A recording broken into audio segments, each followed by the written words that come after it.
Hey, what it do, y'all? It's your boy Sir Smack, PNW SuperCars, and today I'm walking you through how to change the front pads and the wear sensor on your Porsche Boxster 986. Right now I have the 2.7 liter engine. I currently have a steel braided brake line upgrade, but it's a straightforward DIY job. You know, if you just take your time and do it correctly, I'll show you exactly what tools I used and the correct way to do it. So you'll need a hammer, needle nose pliers, jaw groove pliers, flathead, and Phillips screwdrivers.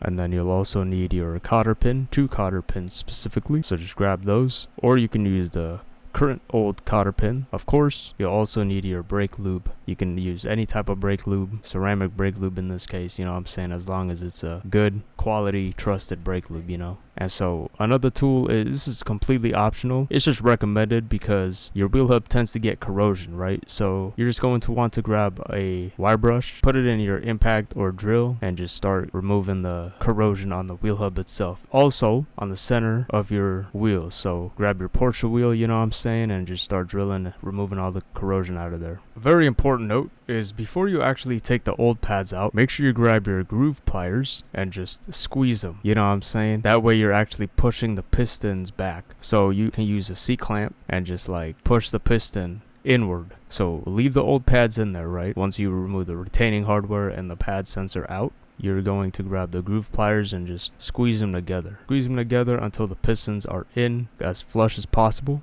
And there you go. Make sure to put the brake lube on though, on the back side of the pads before you slide them in. And so it's important before you slide the pin, when everything's all complete and done, before you slide the pin, before you hammer in the pin, the round end is facing you. So remember how the pin was originally facing you, because the way you're going to hammer it in is there's a round side, there's a more flat end side. So that's going to be facing the opposite of you. Alright, so the first thing you do after taking off the wheel is you want to make sure you take out the cotter pin. See the blue arrow? It's going to be right there. So take that off, you know what I'm saying? And you're going to want to grab your flathead or Phillips screwdriver and just slide it in the hole and hammer it out, you know what I'm saying? So just keep in there. I know it can be intimidating at first, but just gotta get it done. Just do it, hammer it out, and bam, there you go. Sliding bolt or sliding pin is out. So this is the new sensor right here. Part number is right there. And so there was only one thing wrong with this old sensor. You can see that the clip here, right there, is gone. I broke it trying to put the new pads in. So yeah, I mean, there's like nothing wrong with it. It's not as corroded or anything. So, you know, I mean, it's just dirty. And so what you guys actually do is you just lift this up. This is weird. I also broke this right here, but it's all good. You don't need to worry about that, right? You know what I'm saying? We just put it back. And then, yeah, because it's supposed to flip up like that, and you just plug it in. And I know when this is covered, it looks like it's like a one piece. But no, it's 2, right? So you plug in the 2. It goes in 2 right here, bam. You wrap it around this clip right here. You know what I'm saying? Plug it back in and see these little slots. So one slot, where's the other one? Right there. That other slot, right there. You just bam, bam, and then so it's these 2 right here. So let me show y'all actually. Right, so check this out. It goes, this plastic clip right here, it goes in the brake pad itself, right?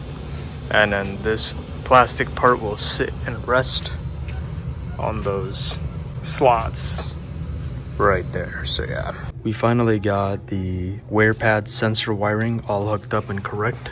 And so this is actually the proper way to do it.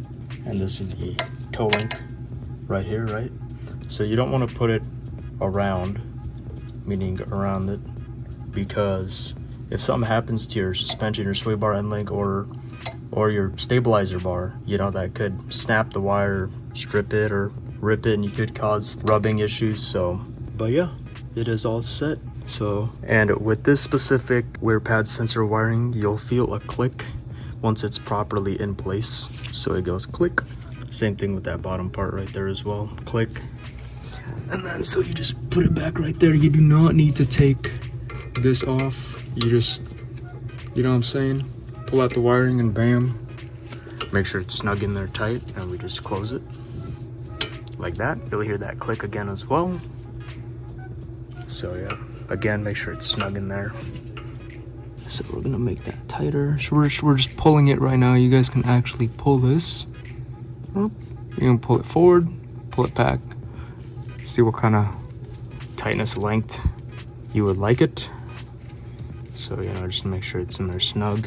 And see, there we go. We have, you know, not a lot of play, just the right amount of play. So, yeah, just pull it back more.